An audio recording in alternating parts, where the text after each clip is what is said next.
Dëgjues të nderuar të programit Radio Pejes, në pjesën e fundit të Mozaikut do të keni mundësi të dëgjoni intervistën e zhvilluar nga redaktori i muzikës Vesel Zeka me këngëtaren Bardhe Tusha. Njëra ndër këngëtarët e cila me këngën e saj i dha afirmimin e plot, sidomos këngës folklorike, është Bardhe Tusha. Atë mund ta gjesh në koncerte, në festivale, në emisione të ndryshme, radiofonike apo televizive, kryesisht si përshkrim, si paraqitje e kontributit të saj në zhvillimin e këngës sonë folklorike. Ky ishte motivimi i im që vendosa të bëj një intervistë me këngëtaren Bardhe Tusha. Bardhe Tusha, tani mo jeni këngëtare afirmuar e muzikës folklorike, edhe asaj rapsodike, po edhe këngëve lirike, që të dyat i këndoni me shumë dëshirë, me shumë pasion, po edhe me shumë sukses profesionalizëm. A më thu, që të shtyri ty të merresh me këngën? Ju përshëndes, ne ju dëshirojmë të ardhja këtu që keni gjetë kohën e lirë në ardhë me bëj intervistë në mund që qytetin e Tiranes. Kënga për mua është vetë jeta ime, nështë kam lindur me këngën, në vend se të qajmë të kanona ki dalë të qesh, kështu është një shaka, e mirë po e du këngën, sepse është artë, është vetë jeta ime dhe i herë thash. Mirë, sa kohë merreni me këngën? Me këngën mirën prej moshës 12 vjeçare, në vërtet për herë të para si ku kam këndu në shkollë, arsimtari i gjuhës shqipe, Musti Buzhara, dhe arsimtarja e muzikës, Lidia. Më kanë pasë si po këndoj, dhe më kanë kryshme një herë në shoqëri kulturore artistike, i merë për trenin, diku kjo shoqëri shumë e falshme, mirë po fatkeqësisht kjo shoqëri kulturore artistike dhe shumë shoqëri tjera u shuan nga regjimi i atërshëm, po. Dhe pastaj kam vazhduar dhe me shoqëri kulturore artistike tjera, si që për shembull shoqëria kulturore artistike Agjini nga Prizreni, Vëllezër Stavileti, dhe shoqëria kulturore artistike Martoli në Gjonaj të Hasit, ku isha pjesëmarrëse e festivalit Ballkanik në Rovë. Do të thonë, një pjesëmarrje shumë aktive e jotja në këto festivale, në këto shoqëri kulturore artistike në realitet. Mirë. Pse kryesisht në këngën folklorike, qoftë atë epike, historike, qoftë në atë lirike, shkon paralel nga atëherë dhe nuk ndahesh nga kjo, nga se shumë këngëtar fillojnë me folklor e pastaj kalojnë në zhandre tjera. Kënga folklorike unë e du, gjithmonë e kam dashur, sepse historia dhe folklori shkojnë bashkë, njëra patjetër nuk munden. Nuk do të ndahem nga kënga folklorike, do të vazhdoj edhe më tutje, secili e ka dhe dëshirën e vetë, secilin zhandrit atë.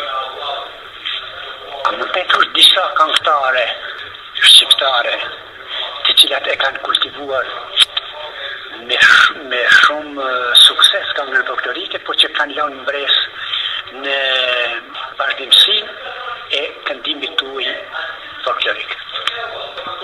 Po, atër kemi këndu shumë këngë, kryesisht nga Shqipëria, dish atër ka qenë për shembull Drane Gega, ka qenë e madhja Fatime Sokoli, cila jam rritë me këngë të sajna, deri në ora 5 mëngjesit, do shoqëm radion për ta ndëgjuar Fatime Sokoli në Radio Kuksin. Këto kanë qenë dhe kanë lënë gjuhë në popull. Për tjera këngëtare tash që janë, që i thojnë vetë të mëdha nuk janë shumë të vogla, duke përfshirë dhe mua.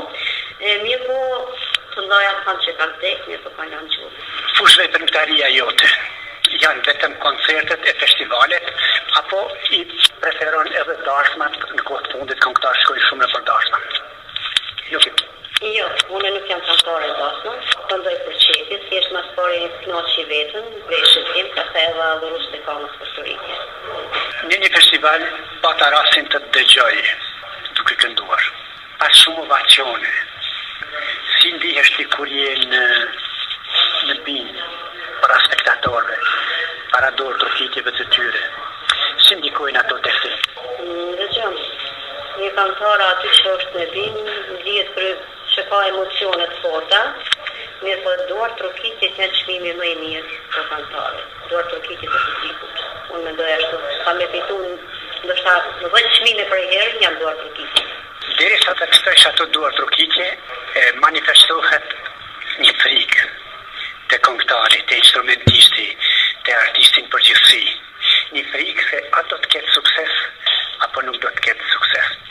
Ka qenë kjo prezent gjatë performancave tua? Jo, nuk është që a do të ketë sukses, do të ketë. Unë prej që kam qenë për herë të parë, ku kam dalë në skenë, ishte në Stoharek, isha 12 vjeçare, gjithmonë prej atëherë deri me festivalin e fundit jam përcjell me duar trokitjes të publikut.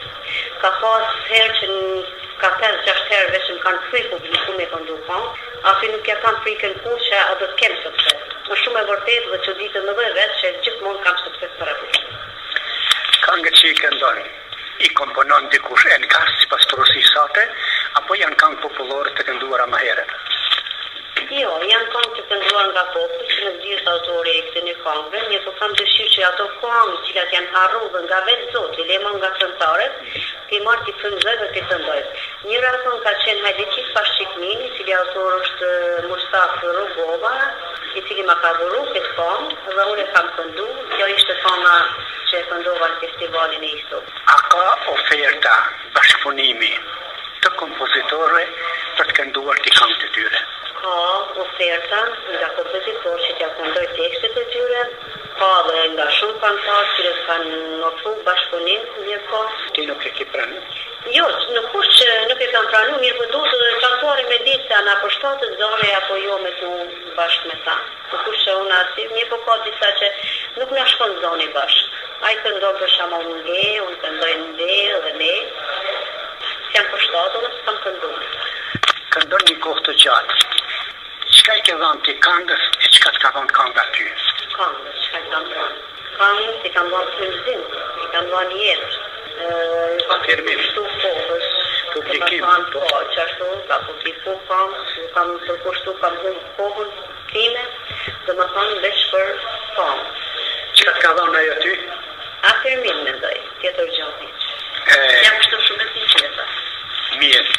Në familjen tuaj, fëmijët tuaj, a janë inspiru, janë motivu që të merren me këngën kur ata të shohin ty duke kënduar, qoftë në ndonjë festival apo ndonjë koncert apo a ka ndonjë motivim tek fëmijët që të merren ata me këngën? Po.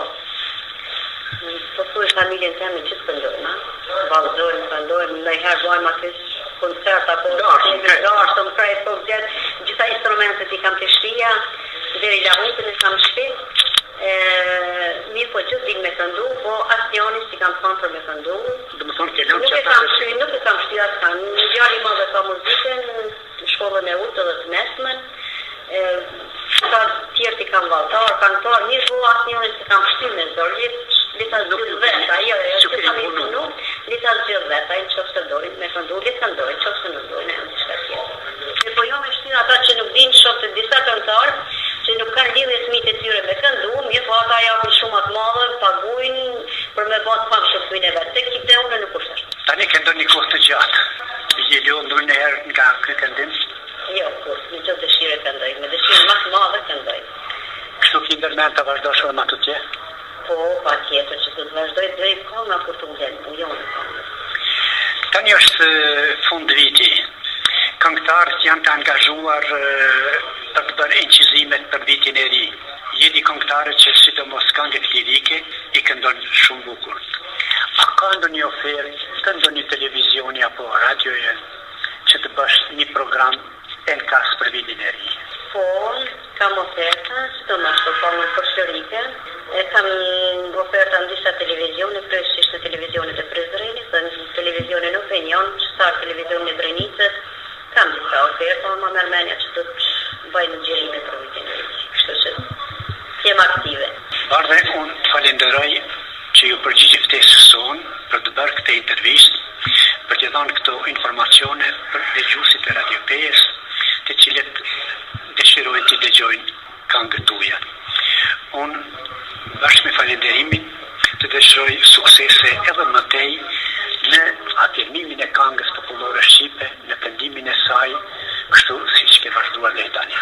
Falenderoj, dua një përshëndet gjithë dëgjuesit e Radio PS, sidomos ata të këngës të gjitha të mirat, kështu shpresoj që do t'ju kthesh skenës prapë, më shtë ke mungu. Faleminderit edhe njerë. Të nderuar dëgjues, do të qetë kështu një intervistë me këngëtaren tani të afirmuar të muzikës folklorike, Bardhë Tush.